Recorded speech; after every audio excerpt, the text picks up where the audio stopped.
Hello students, today we are going to discuss about the polarity of bonds. कहने का मतलब आज जो हम लोग पढ़ने वाले हैं पोलर, नॉन पोलर। आपको एक चीज़ मैंने पहले भी बताया था कि कोई भी आयनिक कंपाउंड के अंदर में या तो कुछ परसेंटेज कोवेलेंट होता है या फिर कोई भी कोवेलेंट बॉन्ड के अंदर में कुछ परसेंटेज आयनिक होता है।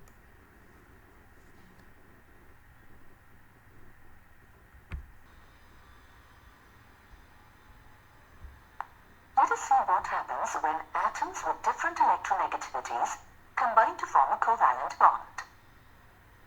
When two atoms with different electronegativities combine to form a covalent bond, the electron density between atoms is shared in such a way that it is displaced more towards the more electronegative atom. As a result, the more electronegative atom gets a partial negative charge, while the less electronegative atom gets a partial positive charge. The partial positive and negative charges on the dipole are indicated by the symbols delta plus and delta minus respectively. Therefore, in heteroatomic molecules in which the two atoms differ considerably in electronegativity, two electric poles develop. We say that the molecule has developed polarity. The covalent molecule with the two oppositely charged poles is called a dipole. For example, the dipole in hydrogen chloride is represented as shown here. Hence, the bond is called a polar covalent bond, and the molecule is called a polar covalent molecule.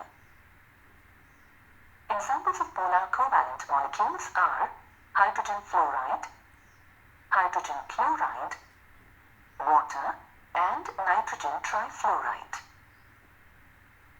When atoms with the same electronegativity combine together to form a covalent bond, such a bond is said to be a non-polar covalent bond.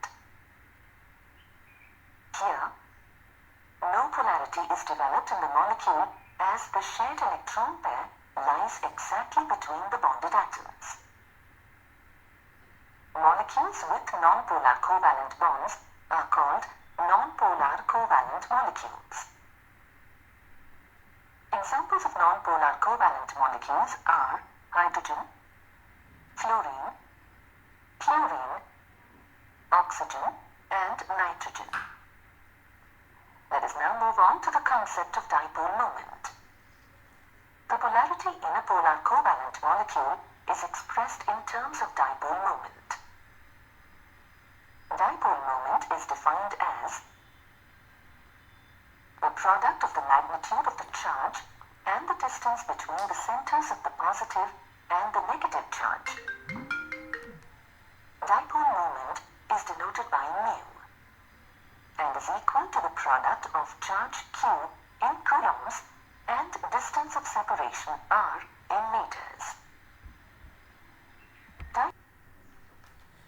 जैसा कि आपने अभी देखा कि actually dipole moment या polar या non polar covalents के बारे में जो भी आपने समझा अभी, मैं आपको एक चीज़ बताना चाहता हूँ। जैसे कोवेलेंट बॉन्ड का फॉर्मेशन होता है दो म्यूचुअल शेयरिंग ऑफ इलेक्ट्रॉन्स के कारण, आयनिक बॉन्ड का फॉर्मेशन होता है ट्रांसफ़र ऑफ इलेक्ट्रॉन्स के कारण, राइट। तो इस तरह के जो भी बॉन्ड है, क्या आपने कभी सोचा कि कोई भी कंप्लीट बॉन्ड है, चाहे वो कोवेलेंट बॉन्ड हो या आयनिक बॉन्ड हो, किसी भी, जैसे मान लीजिए अगर हम H2 की बात करें, H2 मॉलिक्यूल की या Cl2, तो यहाँ पर आप कह सकते हो क्या ये कंप्लीटली कोवेलेंट है या नहीं।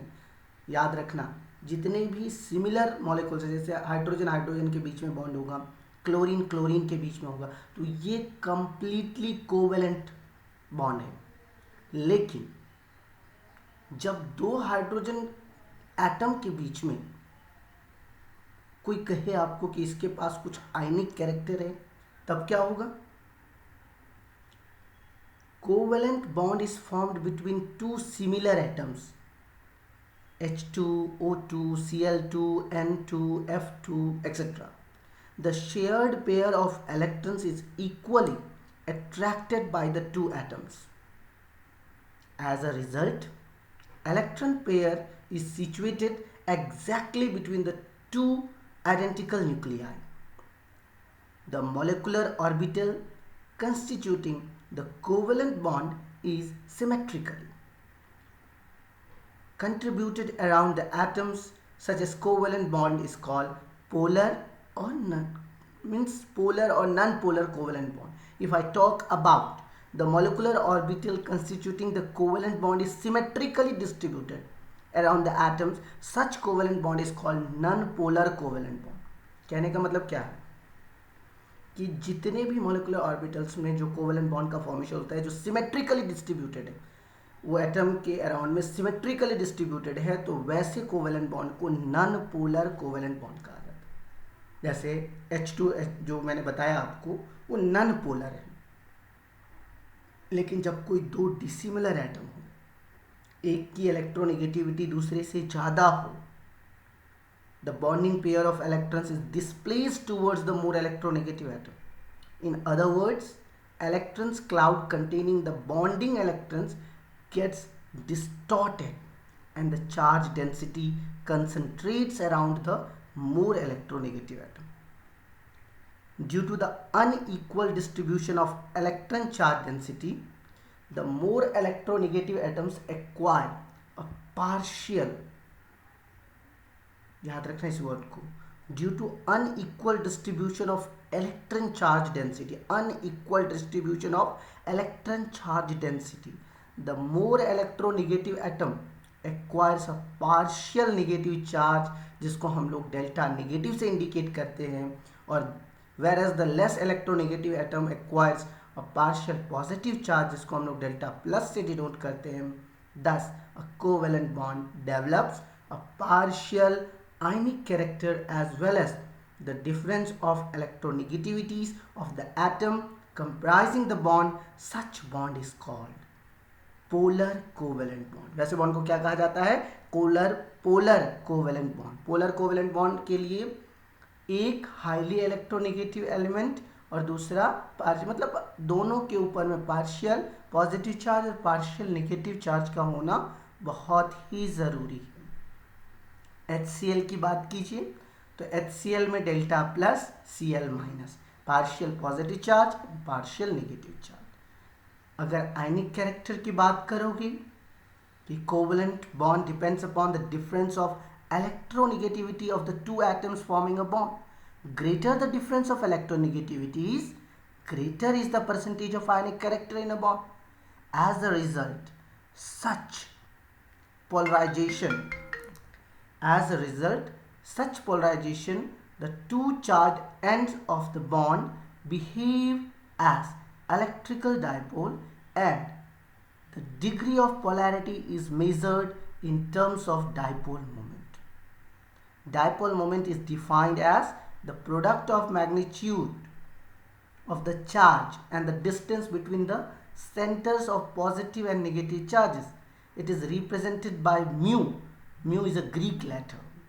Here you can see on the screen, mathematically mu is equal to Q into D, where Q is charge in coulomb and this R here it's written, but it is a radius, so I can call them the distance between the two charges, right? Means it has both magnitude and direction. The unit for dipole moment is called Dipole and is denoted by D. 1D is equal to 3.33564 into 10 to the power minus 30 kilometer. Dipole moment indicates the degree of polarity in a molecule. Dipole moment is represented by a crossed arrow starting at the positive pole and pointing towards the negative pole.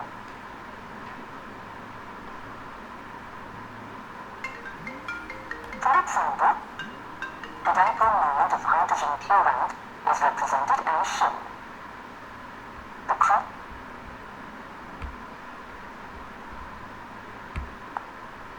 The crossed arrow indicated above a Lewis structure indicates the direction of electron shift. In case of polyatomic molecules, the dipole moment depends on the individual dipole moments, called bond dipoles, and on the spatial arrangement of various bonds in the molecule. The net dipole moment is the vector sum of the dipole moments of all the bonds present in the molecule. Let us calculate the dipole moment of some molecules. Consider the beryllium chloride molecule. It is a linear molecule with a bond angle of 180 degrees. In the beryllium chloride molecule, two beryllium chlorine bonds are present in opposite directions. As chlorine is more electronegative, the shared electron pair moves closer to chlorine, so that it acquires a partial negative charge while beryllium acquires a partial positive charge. The bond dipole between the two beryllium and chlorine bonds is represented as shown. As the two equal bond dipoles are in opposite directions, their vector sum is 0. So, the net dipole moment is 0. Let us take another example. A water molecule. In a water molecule, there are two oxygen-hydrogen bonds. It is angular in shape, with a bond angle of 104.5 degrees. Oxygen being more electronegative, the shared electron pair between oxygen and hydrogen stands very close to the oxygen atom. So, the oxygen atom gets a partial negative charge, while hydrogen gets a partial positive charge. The bond dipole lies towards the oxygen atom.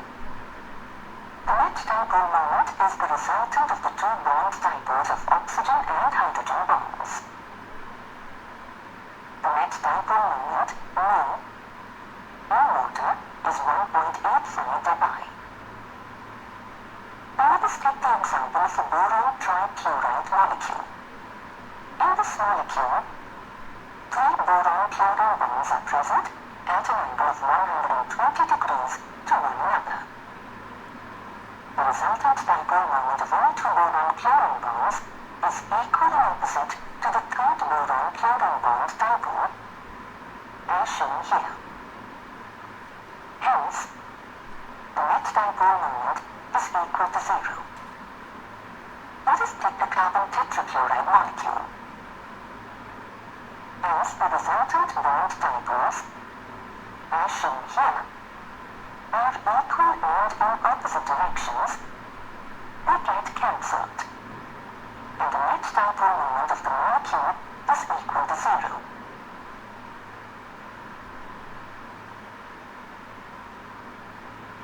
It is really interesting to know that different molecules with the same geometry or shape may have different dipole moments. Let us consider ammonia and nitrogen trifluoride molecules. Both of them have pyramidal shapes with a lone pair of electron on each nitrogen atom. But the dipole moment of ammonia is greater than that of nitrogen trifluoride, though fluorine is more electronegative than nitrogen. There is an explanation. The dipole moment of ammonia is 4.9 into 10 to the power of minus 30 km, while that of nitrogen trifluoride is 0.8 into 10 to the power of minus 30. In the ammonia molecule, there is a lone pair of electrons on the nitrogen atom and 3 nitrogen-hydrogen bonds present in the molecule. The bond dipole is directed towards nitrogen, as it is more electronegative than hydrogen. The resultant dipole moment is in the same direction as the orbital dipole due to the lone pair of electrons on the nitrogen atom. The nitrogen trifluoride molecule has a lone pair of electrons on the nitrogen atom, and 3 nitrogen-fluorine bonds. Since fluorine is more electronegative than nitrogen, the bond dipole is towards the fluorine. The resultant dipole moment is in the opposite direction of the orbital dipole due to the lone pair of electrons on the nitrogen atom. Hence, the dipole moment of ammonia is more than that of nitrogen trifluoride. Hence, we can conclude from the polarity of bonds and dipole moment that a covalent bond has a partially ionic character. Based on the Fujin's rule, we can say that ionic bonds also have some partial covalent character. To know about the partial covalent character in an ionic bond, we shall know Fujin's rules. According to Fujin's rule, when two oppositely charged ions approach each other, the cation attracts the outermost electrons of the anion. Due to this, the electron cloud of the anion gets distorted. This is called polarization. The tendency of the anion to get polarized by the cation is called polarizability. As a result of polarization and polarizability, the positive and negative charges decrease on the cation and anion. This means that the electronic charge becomes more concentrated between the two bonded atoms and is responsible for the development of a covalent character in ionic compounds.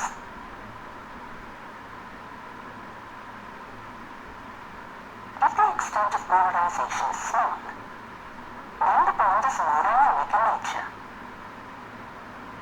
If the extent of polarization is more, then the bond is more covalent in nature. The smaller the size of the cation, the greater is the covalent character of an ionic bond.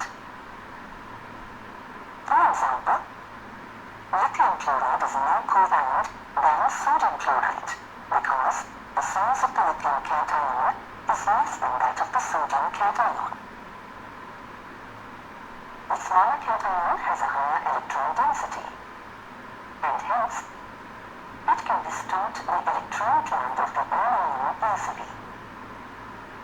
The larger the size of anion, the greater is the covalent character of the ionic bond. For example, sodium iodide is more covalent than sodium chloride because the iodide ion is larger than the chloride ion. For an anion of large size, the electron cloud on it is loosely bound to it, and hence can be easily distorted by the cation. The larger the charge of the cation or anion, the greater is the covalent character of the ionic bond. For example, stannic chloride is more covalent than stannous chloride because the charge on tin in stannic chloride is 4, while it is 2 on stannous chloride. On the other hand, sodium sulphide is more covalent in nature than sodium chloride because the charge on the sulphide ion is greater than the charge on the chloride ion. Cations of the same size and charge, the cation with an inert gas configuration forms compounds with more ionic character. The cation with pseudo-inert gas configuration, that is, with 18 electrons in the outermost shell, forms compounds with more covalent character. For example, copper 1 chloride is more covalent in nature as compared to sodium chloride. Copper ion with pseudo-inert gas configuration has an electronic configuration of 2, 8, and 18. Sodium ion with inert gas configuration has an electronic configuration configuration of 2,8.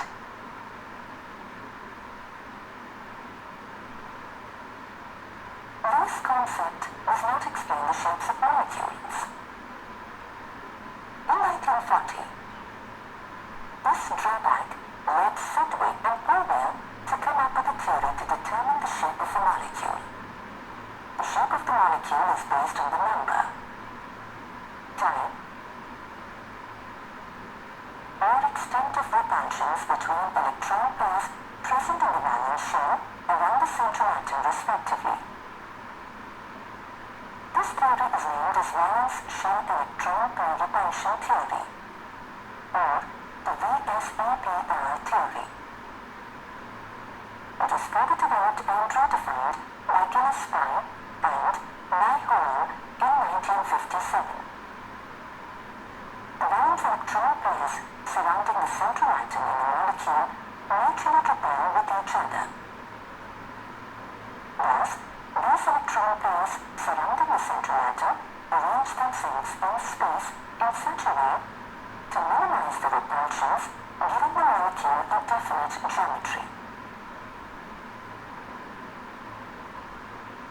The molecules in which the central atom is surrounded with only bond pairs, then it is said to possess definite geometry, as in case of BF3. As the electron pair is a negatively charged cloud, the bonded atoms move apart to minimize repulsions between the electron pairs. To minimize the repulsion, the distance between the atoms has to be maximum. To attain the maximum distance between the bonded atoms, imagine the valence shell to be a sphere, and the electron pairs located on its surface at maximum distance from each other. The shape of a molecule depends upon the number of valence electron pairs and their arrangement around the central atom. The geometry of a molecule, in which the central atom does not have a lone pair of electrons, will be regular without any distortion. For example, the shape of a molecule with two bonded electron pairs around the central atom will be linear, with a bond angle of 180 degrees. The shape of a molecule with three bonded electron pairs around the central atom will be trigonal planar, with a bond angle of 120 degrees, and so on.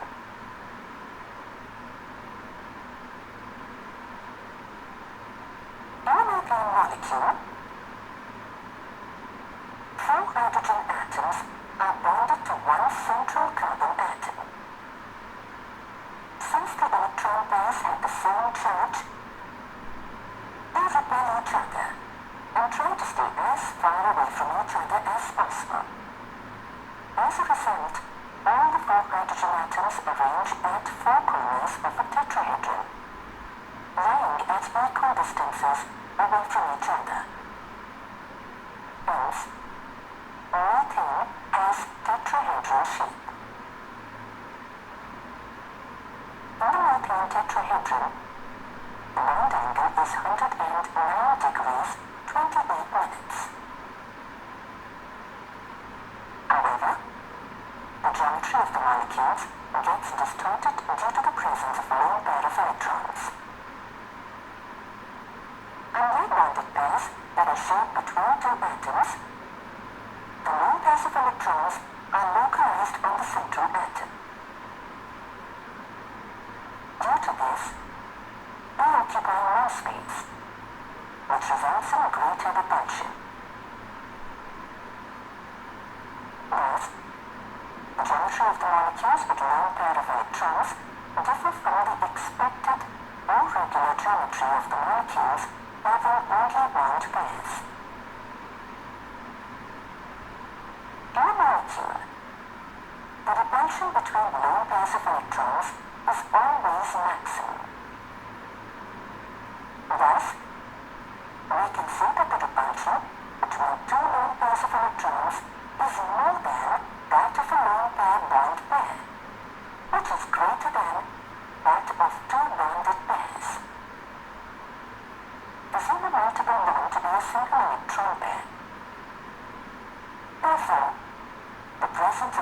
double bonds will not affect the shape of the molecule.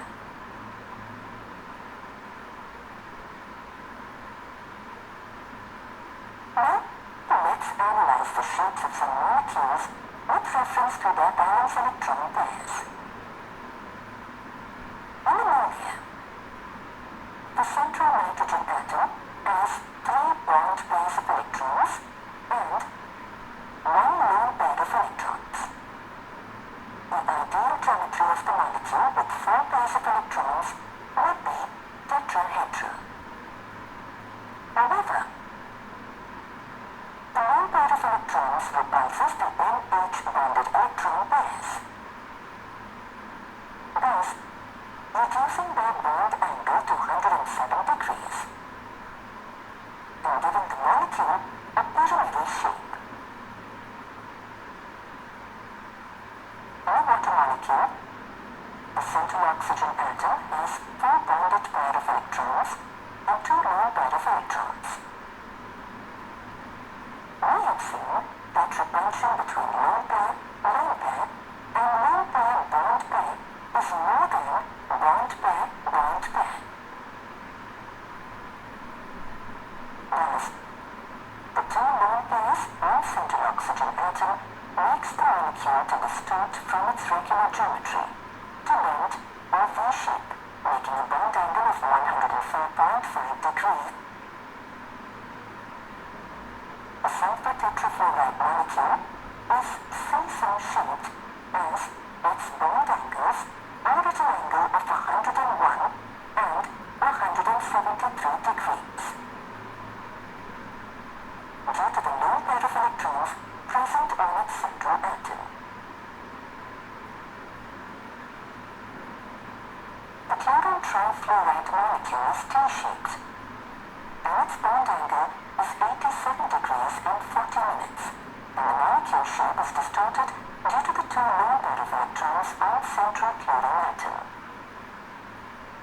In a molecule of bromine pentafluoride, the central atom bromine has 5 bonded pair of electrons and 1 lone pair of electrons. Therefore, the geometry of the molecule is distorted, octahedral, or square pyramidal. It is due to the presence of a lone pair of electrons on central bromine atom. In a molecule of xenon tetrafluoride, the central xenon atom is surrounded by 4 bonded pairs of electrons and 2 lone pairs of electrons. The geometry